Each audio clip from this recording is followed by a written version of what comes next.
de la Cruz Roja Venezolana, el presidente de Fede Cámaras, y allí quiero hacer una pausa. Vamos a hablar precisamente del primer punto de la agenda de entendimiento entre Washington y Caracas con respecto a esa recuperación de la industria petrolera, de la economía venezolana y ese modelo de negocio energético que ya ha pasado por su primera reforma, refiriéndonos a la ley orgánica de hidrocarburos. Por supuesto, esto va marcado en un conjunto de otras normas y otras leyes, pero entendiendo precisamente esa figura de Fede Cámaras. ¿Cómo se traduce, cómo se diluye todo esto desde el ingreso petrolero al llegar al sector privado y finalmente a la casa, al hogar, al presupuesto de la familia venezolana?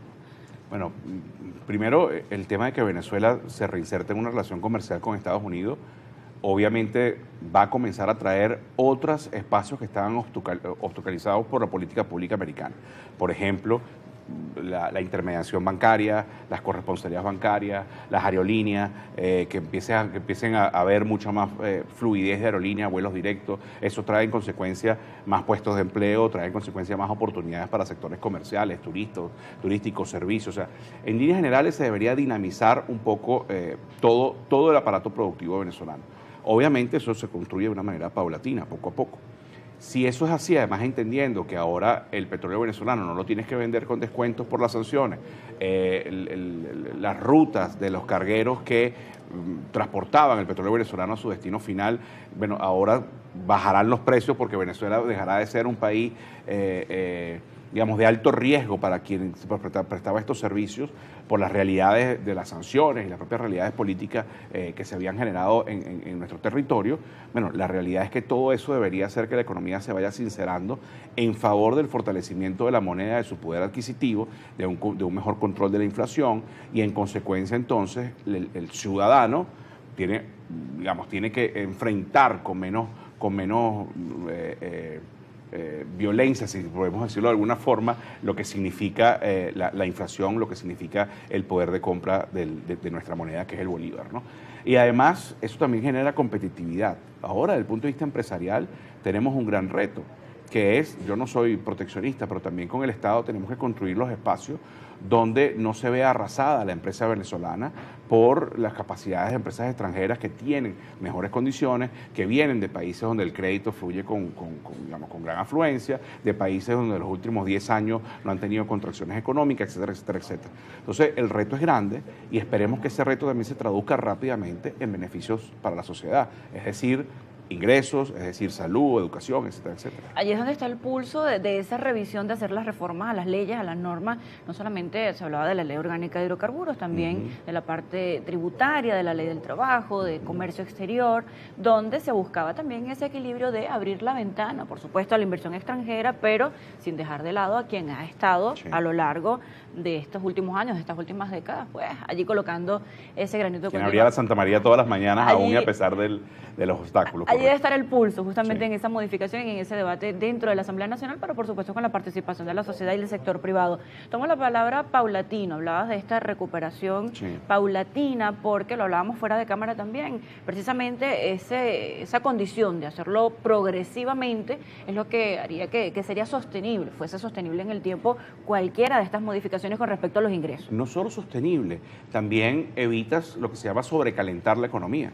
Si tú le inyectas una gran cantidad de dinero a una economía que tiene un tamaño X, el tamaño de la economía venezolana de hoy, de 100.000 millones de dólares más o menos que puede estar, si tú le inyectas una cantidad brutal de dinero, todo ese dinero va a salir a buscar bienes y servicios. Y si los bienes y servicios son escasos porque es más la demanda que la oferta, te puedes conseguir también con un proceso de incremento de los precios por esa misma realidad de mercado, ¿no? Entonces, un incremento paulatino, obviamente, es esos flujos de dinero por la venta del petróleo, que además no lo vendes a descuento, que tienes mejores ingresos en la nación, etcétera, etcétera, tú tienes que, bueno, vas a tener, cuando digo vas a tener el Estado de la mano de la construcción de acuerdos, va a tener que dirigirlos hacia los espacios de mayor necesidad de la población.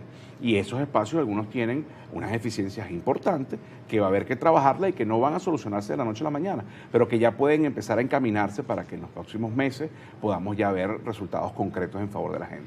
Has hablado de forma reiterativa con respecto a ese petróleo que ahora no se vende con descuento y por supuesto este alivio de sanciones por parte del gobierno de los Estados Unidos para que fluya precisamente esta nueva dinámica petrolera y todo ese inventario que estaba allí, pero también hay otras sanciones que pesan sobre la economía venezolana, no solamente provenientes del gobierno de los Estados Unidos.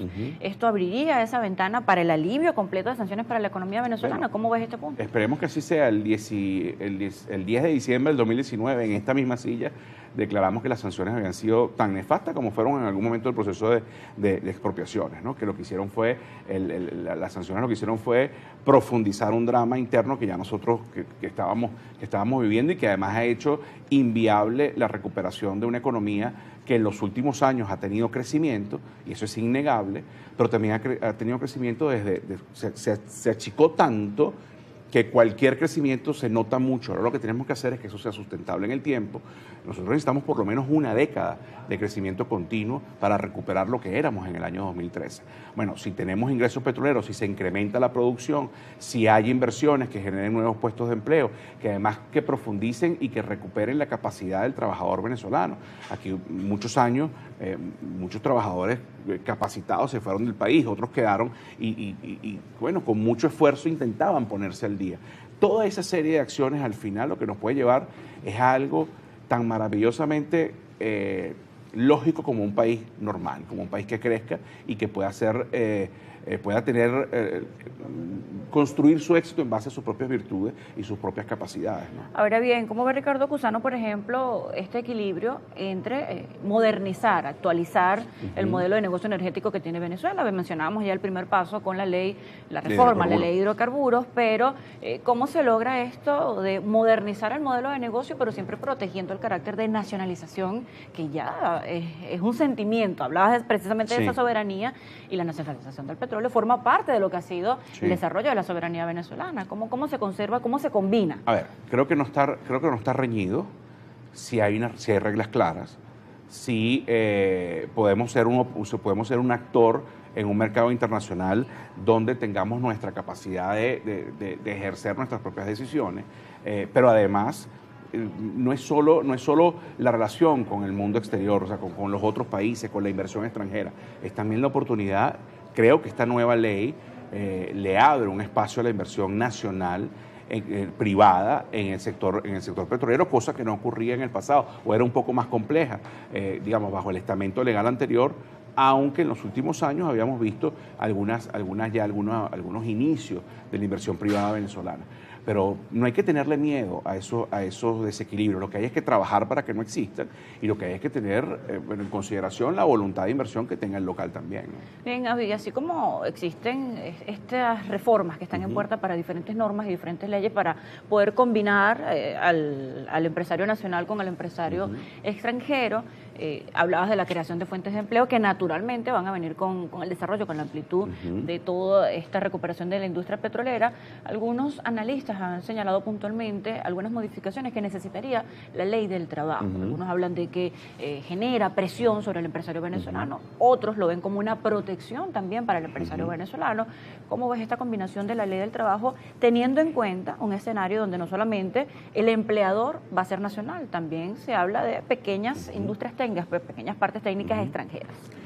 Mira, lo importante de la ley del trabajo, que ha sido un tema tabú, de mucha discusión, de discusiones muy álgidas, lo importante es que se pueda construir de la mano de trabajadores, empresarios y el Estado, que podamos construir un sistema. Además, hay apoyo internacional a través de la Organización Internacional del Trabajo para mejorar las condiciones de la ley, donde se salvaguarde los derechos adquiridos de los trabajadores, pero también se haga viable la empresa. Eso por un lado si hablamos en lo local.